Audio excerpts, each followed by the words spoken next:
अस्सलाम वालेकुम रहमतुल्लाहि व बरकातुहू। वालेकुम सलाम। वारिस साहब की बारगाह में चंद सवालात है। पहला सवाल ये कि रुजअत किसे कहते हैं और रुजअत की माना क्या है, इसकी हकीकत क्या है, कुछ इस बारे में बताएं। हो गया। बिस्मिल्लाहिर्रहमानिर्रहीम। नहमदुहु व नुसल्ली अला रसूलिहिल करीम, अम्मा बाद, फ़अऊज़ु बिल्लाहि मिनश शैतानिर रजीम। बिस्मिल्लाहिर्रहमानिर्रहीम। सुब्हानका ला इल्म लना इल्ला मा अल्लमतना इन्नका अंतल अलीमुल हकीम। सदक़ल्लाहुल अज़ीम।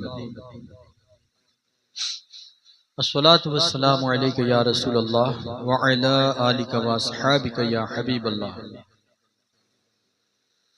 जैसा कि आप लोगों को बखूबी मालूम है कि हर जुमेरात को सवाल व जवाब का सिलसिला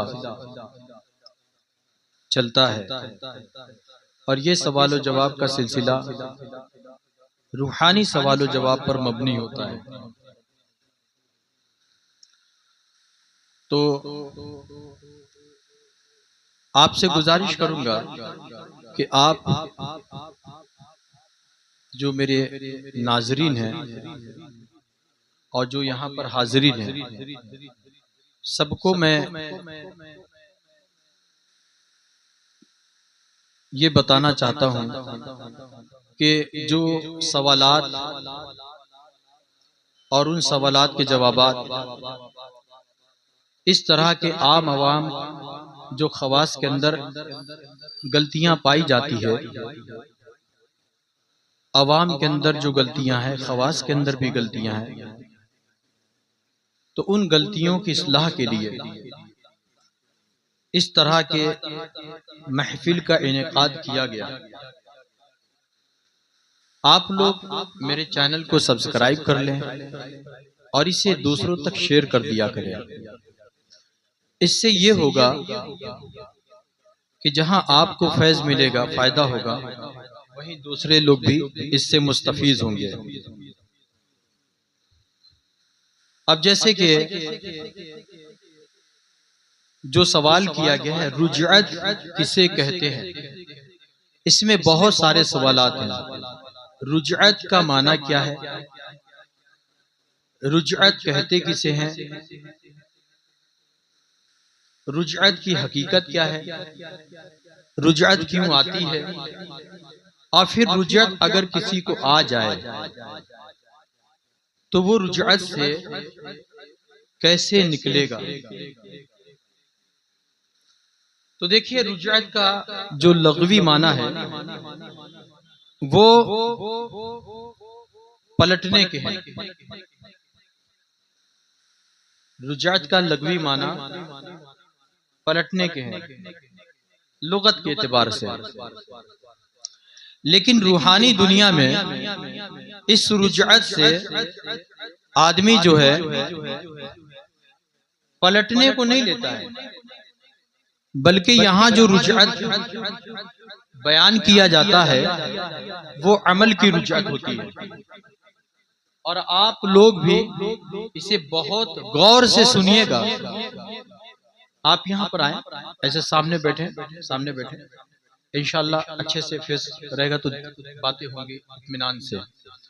रुजअत का माना होता है पलटने का, और यहाँ जो सवाल किया गया है ये रुजअत पलटने का नहीं बल्कि अमल के पलटने की रुजअत है।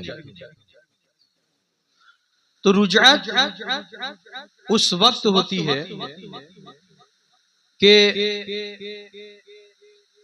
जब कोई अमल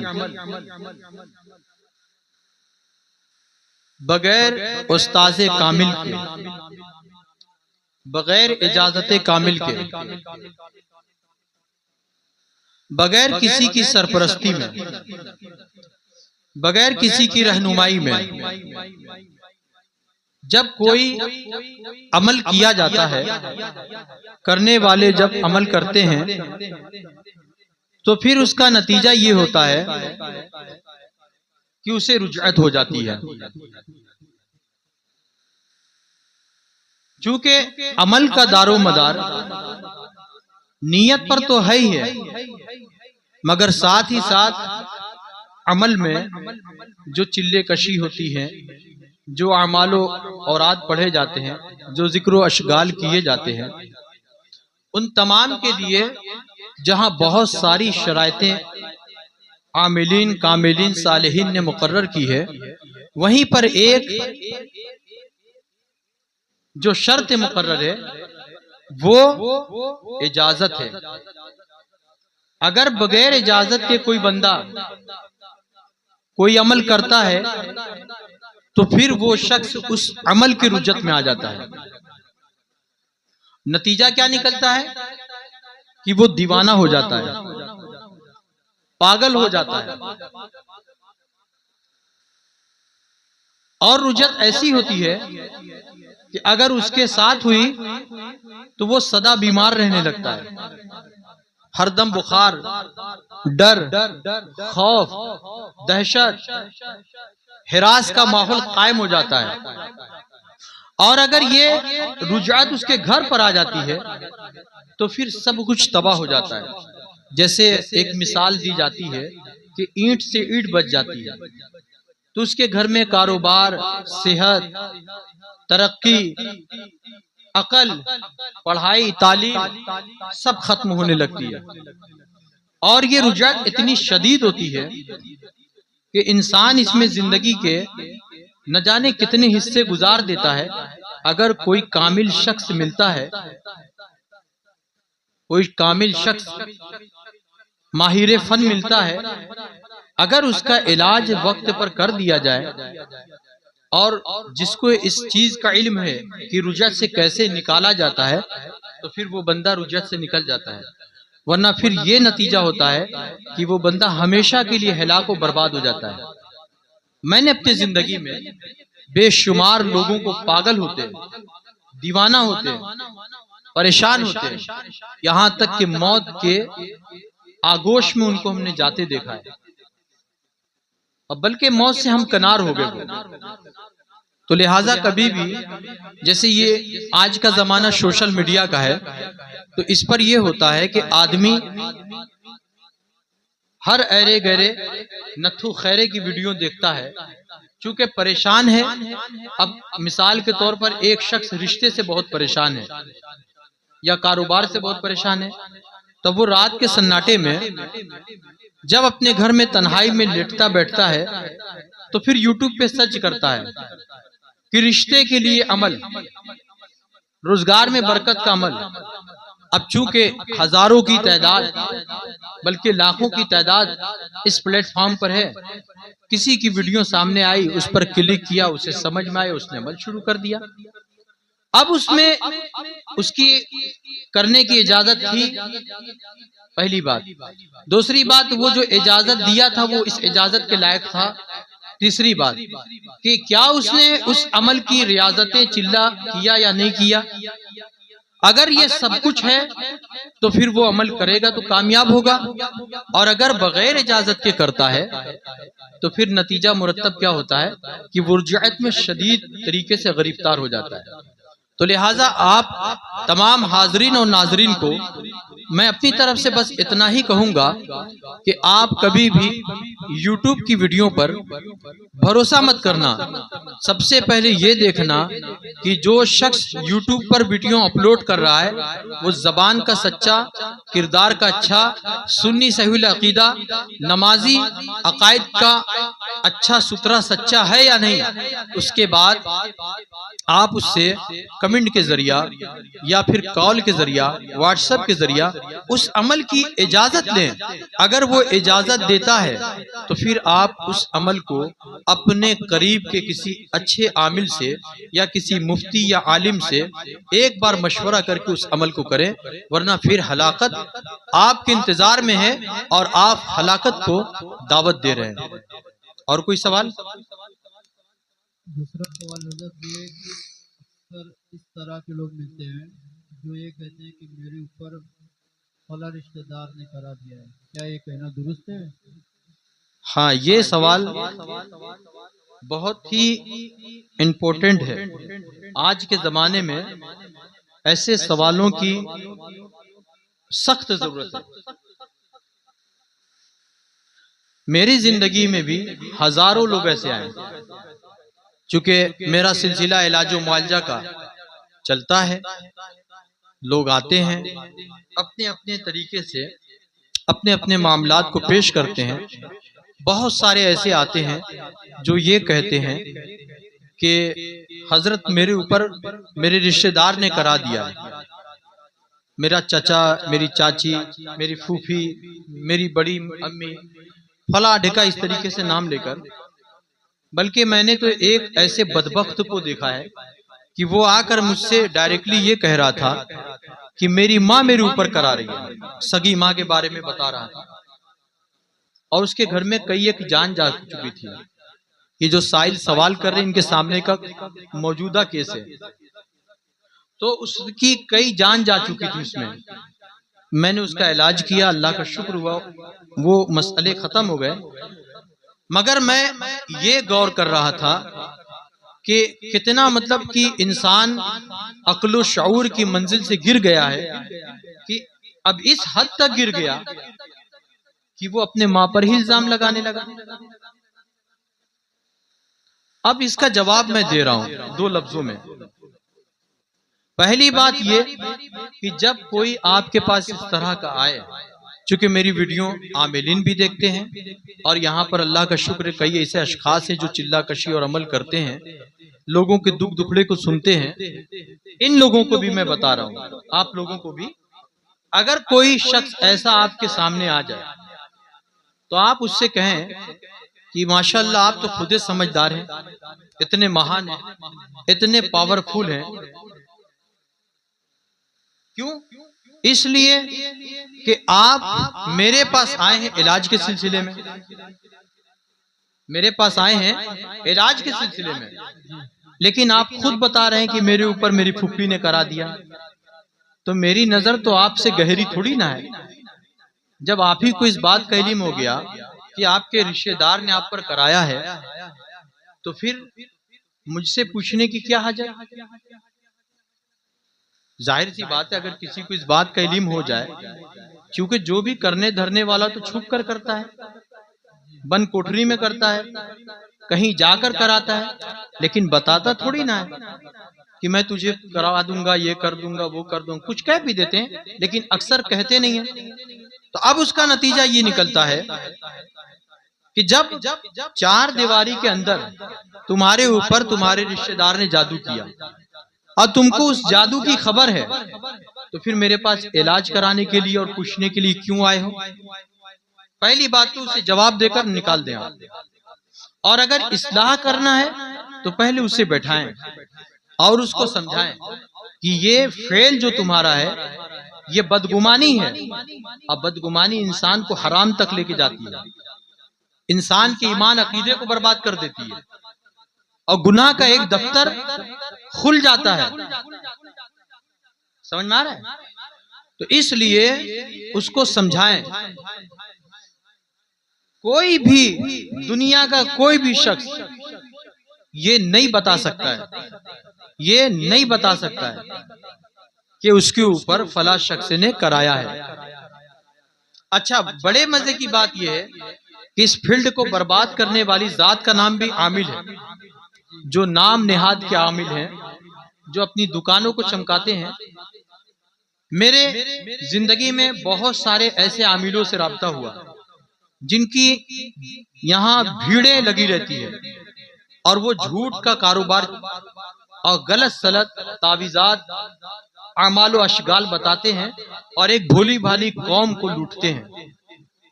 इसी शहर बनारस में मैं आपको कम से कम 15 आमिल का नाम बता सकता हूँ, 15 आमिल का, जो इस तरह से कौम को लूटते हैं और उनके पैसे को बर्बाद करते हैं और उनके अकीदे को बर्बाद करते हैं।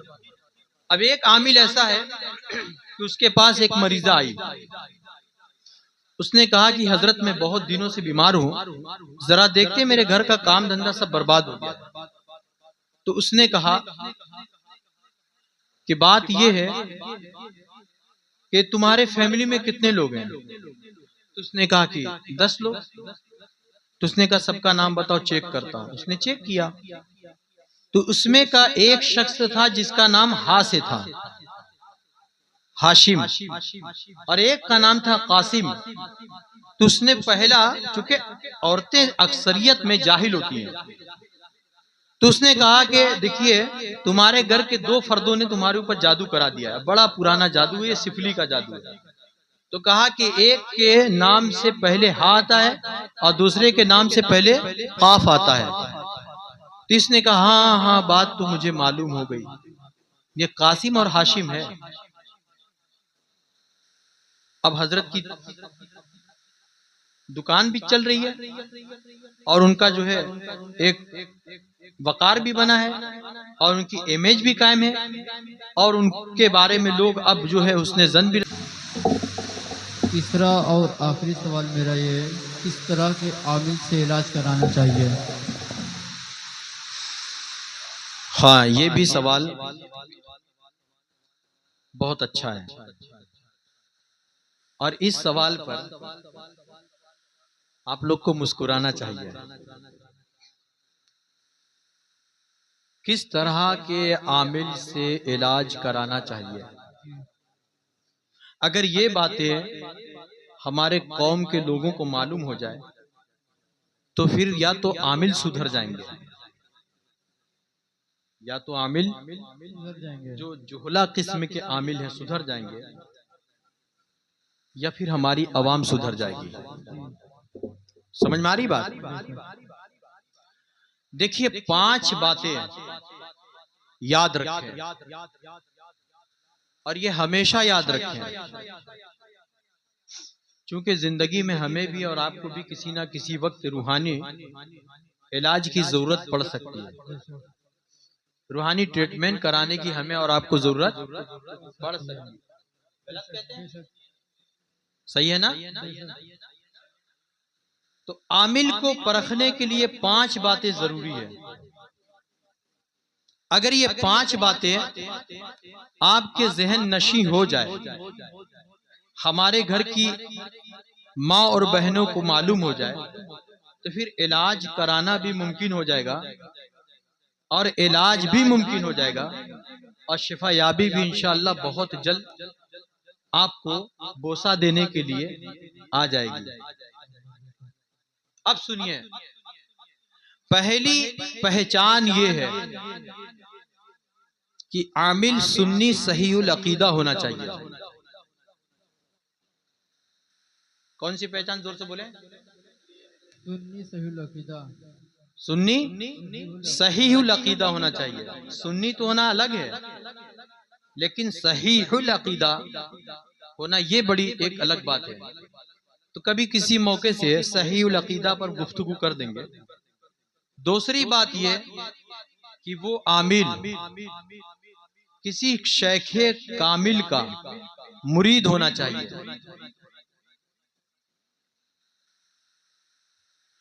और इसी में दूसरी बात यह भी है कि अगर वो किसी शेख कामिल का मुरीद नहीं है तो किसी उस्ताद कामिल का शागिर्द होना चाहिए। ठीक है? शेख कामिल का मुरीद या उस्ताद कामिल का शागिर्द होना चाहिए। अब तीसरी पहचान कि वो शख्स नमाजी होना चाहिए। अब इसको कैसे पहचाने? उसके साथ एक नमाज 2 नमाज का वक्त गुजारे और देखें कि असर में नमाज तो पढ़ा नहीं, मगरिब में पढ़ता है कि नहीं पढ़ता। अगर कोई शख्स एक वक्त की भी जानबूझ के नमाज छोड़ दे, वो बेनमाजी की लिस्ट में लिख दिया जाता है, बल्कि यहां तक लिखा है कि उसका नाम जहन्नम के दरवाजे पर लिख दिया जाता है। जो जिंदगी भर नमाज ना पढ़े वही बेनमाजी नहीं है, बल्कि बेनमाजी वो भी है जो जानबूझ के एक नमाज छोड़ दे। तो क्या है? वो नमाजी होना चाहिए। साथ ही साथ जबान का वादे का सच्चा होना चाहिए, चूंकि बगैर सच्चाई के कलामे इलाही की तासीर जबान पे रस नहीं घोलती। अगर जबान का सच्चा है और नमाजी है तो फिर पांचवी और आखिरी शर्त है कि उसका अमल रहमानी होना चाहिए।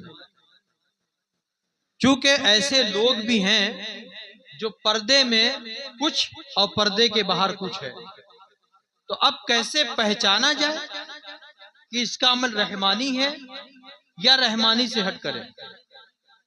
तो उससे जो रहमानी अमल करता है उसकी 3 अलामत होती है, और जो शैतानी अमल करता है उसकी भी 3 अलामत होती है। यह हम किस लिए बयान कर रहे हैं कि किस तरह के आमिल से इलाज कराना चाहिए। 4 अलामत सुन लिए। 5वीं और आखिरी अलामत, जो रहमानी अमल करता है तो पहली बात कि वो सच बोलेगा, नमाज पढ़ेगा और सच्चाई की दावत देगा, ये रहमानी की पहचान है। और जो शैतानी अमल करता है, उल्टे फिले नीले काम करता है, उसकी पहचान ये है कि उसका दिल रुजअत में आ जाता है। वो नमाज से, तस्बीहात से, जलसे जुलूस से, मज़ारों से, मिलाद से, पीरों से, अल्लाह उसके रसूल की महफिल से बेजार हो जाता है। बैठेगा अगर मजबूरी में तो उसकी तबीयत में इंतशार होगा। पहले तो वो जाएगा नहीं, और अगर जाएगा तो उसकी तबीयत में इंतशार होगा, और वो वादे का वफा नहीं करता, नमाज का ख्याल नहीं करता, और वो कभी भी लोगों के सामने अपने अमल को नहीं पढ़ता है। रहमानी वाले कभी आपके सामने कुल हुल्ला भी पढ़ेंगे, यासीन भी पढ़ेंगे, और भी दीगर चीजें पढ़ेंगे। लिहाजा अगर ये 5 चीजें अगर एक आमिल के अंदर आप देख रहे हैं, अगर उस आमिल के पास कोई मुवक्किल हो या ना हो, अल्लाह के कलाम में इतनी ताकत है कि कोई भी शय उस कलाम इलाही के आगे टिक नहीं सकती है। अगर ये 5 चीजों का आदमी हामिल हो, 5 चीजों का कार्बन हो, 5 चीजें उसके अंदर पाई जाती है, तो अगर उसके पास मुवक्किल ना हो, चिल्ले ना हो, रियाजतें ना हो, अगर वो बिस्मिल्लाह पढ़ के भी दम कर देगा तो आपके मसले में इफाका हो जाएगा, आराम हो जाएगा इंशाअल्लाह। उम्मीद करते हैं कि मैंने जो बातें बयान की आप लोगों को पसंद आई होगी, और जो हमारे व्यूवर्स देखेंगे इंशाअल्लाह उन्हें भी पसंद आएगी। हो सके तो मेरे चैनल को सब्सक्राइब करें, लाइक करें और शेयर करें। फिर इंशाअल्लाह तबारक व तआला ये रूहानी सवाल और जवाब का सिलसिला अगले हफ्ते होगा। अगर आपको भी कोई सवाल करना है कहीं से भी, हिंदुस्तान, गैर हिंदुस्तान, मुल्क भर में जहां से भी, तो आप कमेंट सेक्शन में सवाल कर सकते हैं, या स्क्रीन पे जो मेरा नंबर दिया गया है व्हाट्सएप के जरिए उस पर सवाल करके आप अपने मसले का हल कर सकते हैं। साथ ही साथ अगर आप इलाजो मुआलजा कराना चाहते हैं तो हर इत्तिवार को सुबह 10 बजे से लेकर दोपहर 1 बजे तक रूहानी इलाजो मुआलजे का सिलसिला चलता है। अगर आप आना चाहते हैं तो आपका वेलकम है, और हमारी टीम आपकी रहनुमाई करेगी।